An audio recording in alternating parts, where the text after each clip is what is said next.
নমস্কার। শ্রীমদ্ ভাগবত গীতা অষ্টাদশ অধ্যায় মোক্ষযোগ শ্লোক 59। যদহংকারমাশ্রিত্য ন যোচ্ছ ইতি মন্যসে মিথৈষ ব্যবসায়ন্তে প্রকৃতিস্তাং নিযক্ষতি। যদ অর্থাৎ যদি, অহংকারম অর্থাৎ অহংকারকে, আশ্রিত আশ্রয় করে, ন যোচ্ছে যুদ্ধ করব না, ইতি এরূপ, মন্যসে মনে কর, মিথ্যা এসব মিথ্যা হবে, ব্যবসায় সংকল্প, তে তোমার, প্রকৃতি তাম তোমাকে, নিজক্ষতি নিযুক্ত করবে। অনুবাদ: যদি অহংকারকে আশ্রয় করে যুদ্ধ করব না এরূপ মনে করো, তাহলে তোমার সংকল্প মিথ্যাই হবে, কারণ তোমার প্রকৃতি তোমাকে যুদ্ধে নিযুক্ত করবে। তাৎপর্য: অর্জুন ছিলেন যুদ্ধ বিশারদ এবং ক্ষত্রিয়ের প্রকৃতি নিয়ে তিনি জন্মগ্রহণ করেছিলেন। তাই যুদ্ধ করাটাই ছিল তার স্বাভাবিক কর্তব্য। কিন্তু মিথ্যা অহংকারবশত তিনি মনে করেছিলেন যে তার গুরু, পিতামহ ও বন্ধুদের হত্যা করলে তার পাপ হবে।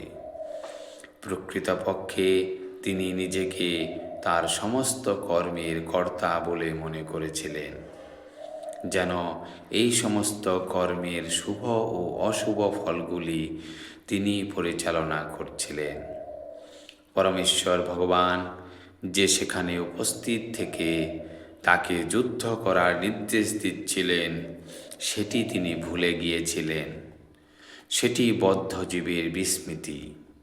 কোনটি ভালো এবং কোনটি মন্দ সেই সম্বন্ধে পরমেশ্বর ভগবান নির্দেশ দেন এবং মানুষের কর্তব্য তার জীবনকে সার্থক করে তোলার জন্য ভক্তিযোগে ভগবানের সেই নির্দেশগুলি পালন করা।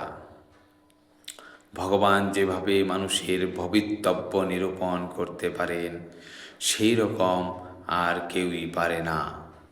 তাই পরমেশ্বর ভগবানের নির্দেশ গ্রহণপূর্বক কর্ম করাটাই শ্রেষ্ঠ পন্থা।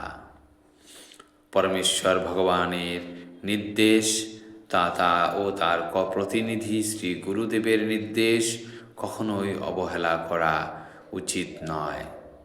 কোনো রকম ইতস্তত না করে পরমেশ্বর ভগবানের আদেশ পালন করা উচিত।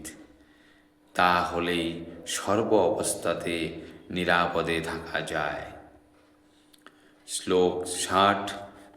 স্বভাব যেন কন্তেয় নিবদ্ধ স্নেন কর্মণা কর্তুং নেচ্ছসি জন্মহাত করিষ্যস্য বশোহপি তৎ। স্বভাব যেন অর্থাৎ স্বভাবজাত, কন্তেয় হে কুন্তিপুত্র, নিবদ্ধ বশবর্তী হয়ে, সেন তোমার নিজের, কর্মণা কর্মের দ্বারা, কর্তুম করতে, নহ না, ইচ্ছসি ইচ্ছা করছ, যৎ যা, মহাৎ মোহবশত, করিষ্যসি করবে, অবশভাবে, ওপি যদিও, তত্তা।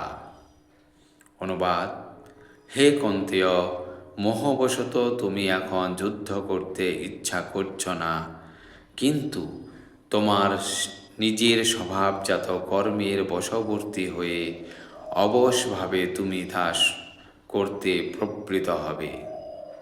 তাৎপর্য: পরমেশ্বর ভগবানের নির্দেশ অনুসারে কেউ যদি কর্ম করতে রাজি না হয়, তাহলে সে প্রকৃতির যে গুণে অবস্থিত সেই গুণ অনুসারে কর্ম করতে বাধ্য হয়। প্রত্যেকেই প্রকৃতির গুণের বিশেষ সংমিশ্রণের দ্বারা প্রভাবিত এবং সেভাবেই সকলে কাজ করছে। কিন্তু যে স্বেচ্ছায় পরমেশ্বর ভগবানের নির্দেশ অনুসারে নিজেকে নিযুক্ত করে, সে মহামান্বিত হয়। ধন্যবাদ।